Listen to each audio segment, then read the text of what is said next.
Hey, what's happening, everybody? Welcome back to the Fins Up Network and its schedule release day, which has, over the last few years, essentially become like a football holiday, which is crazy. All we're doing really is releasing a schedule. We know all the opponents, we're just putting dates to it. But you know what? We are degenerates.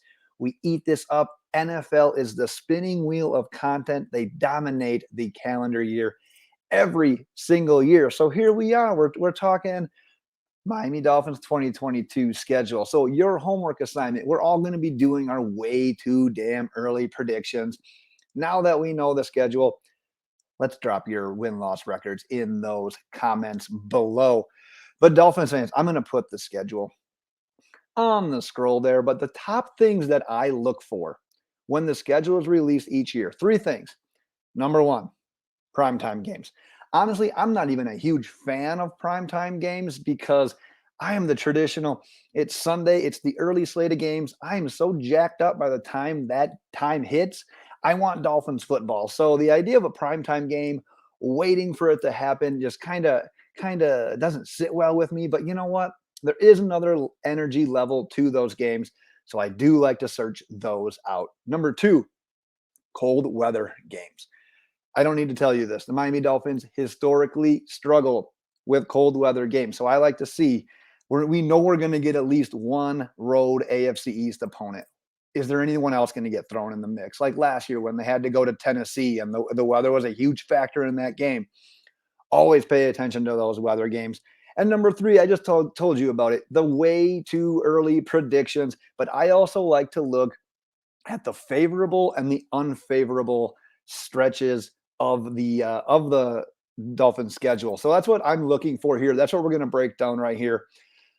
So let's pop up those primetime games. So week 4, you got a Thursday night game at the Bengals. Week 7, a home game, Sunday night football against the Steelers.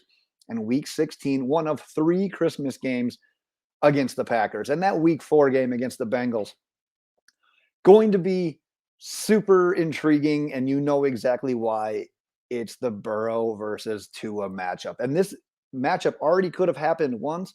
However, if you remember a couple of years back, Burrow had already suffered his season-ending knee injury. So the matchup didn't get to happen. And the other thing is, when you think Miami Dolphins versus Bengals on Thursday night, what do you think of? I'll give you a second to think about it. You know what it is. It's the Cameron Wake walk-off safety. I don't remember what year that even was now. It was a while ago now. But that is the first thing that comes to my mind when I think of Bengals Dolphins Thursday night. So looking forward to that one already. Week 7 against the Steelers. 2 things stand out huge in this game. Besides it being a primetime game, number one, you got the first time that the Dolphins will be facing Minkah Fitzpatrick. Also, you've got Brian Flores on the other sideline over there. We all know everything that went into that so far this offseason. So the combination of the Dolphins playing Flores, Fitzpatrick, which I'm really curious to see how those two jive and gel. Jive might be the better word there. But that's going to be an intriguing matchup as well for those reasons, amongst other reasons. And then week 16, one of 3 Christmas Day games against the Packers. It's the early one. And this is huge because, well, one, it's going to be end of the season. It could be in that must-win territory. 2, Christmas Day, early game. We're going to love it. And 3, on the personal side, if I can slide here, unfortunately, I got some stuff to show you there. If you can see, there's some Packers magazines behind me. I do cover them up nicely during these videos. However, originally being from Wisconsin, the wife is still a Packers fan. So I got to let her have a little something in the basement here. So this is a personal one for me as well. But those are the primetime games. Let's go and show those potential cold weather games, because we didn't get any out of division cold weather games this year. But week 15 at Buffalo, which is going to be December 17th or 18th, and then week 17, New Year's Day game at New England. You can guarantee both of those games are likely going to be terrible weather. But you know what? Hopefully, we heard the reports. We knew Tua was going to be doing some cold weather training. Allegedly went and visited his brother in Maryland over the winter, did some throwing sessions. Hopefully that helped. Being from Wisconsin, I know you should probably be doing that more than once. It's not going to be just a one-time fix. Everything is great. Hopefully there was more than just that. But we're we're going to see if this team's ready to compete, because you know what? Being in the AFC East, this isn't going away. This is going to be an issue every single year. So, yeah, it sucks to play in Buffalo. It sucks to play in New England this late in the season. But at the end of the day, they didn't get any non-divisional games in the cold weather. So that is all right. Let's look a little bit about I'm actually going to talk more about the favorable and unfavorable stretches before I really run through my predictions real quick. Because weeks 1 through 4, you're already talking about challenges that come with kind of the brand new team. It's the new coach, it's the new scheme, new coaches, plural, new players. And on top of that, it's not a cakewalk. It's New England, it's Baltimore, it's the Bills, and it's the Bengals. That is a fairly tough start to a season with all the challenges that are already going to come with a first time head coach.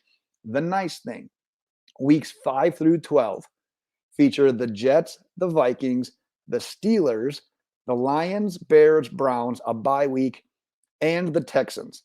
So that's 7 actual games. And honestly, of those 7 games, you're going to want to see the Dolphins. Well, hopefully they rattle off all of them, but you're going to probably need 5 or 6 wins there because of the start of the season being as hard as it is.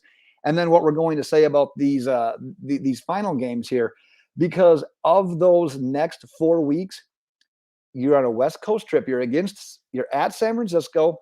You're at the LA Chargers. You are at Buffalo. So 3 road games in a row against quality opponents. And then there's no slouch waiting for you when you get back home on Christmas, because you got to face the Packers.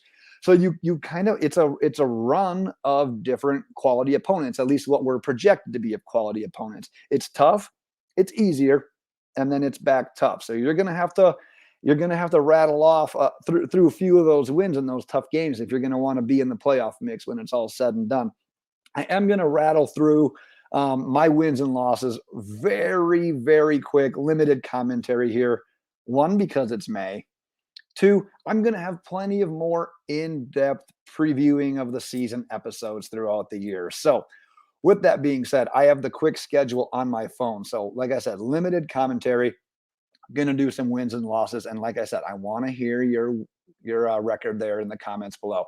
But New England got to win. Baltimore got to win. I got losses the next 2 against the Bills and the Bengals here, starting out at 2-2. That 7-game stretch, I gave them all wins. And that is going to be probably a little bit unrealistic. But if you can get 6 of those 7, that's going to be huge. It's the Jets, the Vikings, the Steelers, the Lions, the Bears, the Browns, and the Texans. Got to win probably 6 of those, because then I've got 3 straight losses coming up after that to the 49ers, the Chargers, and the Bills, before then going 2 wins out of the next 3 games against a win against the Packers, a loss against the Patriots, and a win against the Jets. So if it were to play out like that, which it's May, let's calm down a touch. That's an 11-6 record. But if you take one of those wins away from that big stretch where I had them winning it all, you're looking at the 10-7 record. But that's what we've got, Dolphins fans. We know our schedule right now. Like I said, drop your win-loss record as of May, anyways, in the comments below, and we'll see how things play out from there. But that's what we've got for today, Dolphins fans. If you haven't yet, make sure that you're subscribing. The quest to 1,000 is well on its way. We're getting there. And until next time, Dolphins fans, fins up.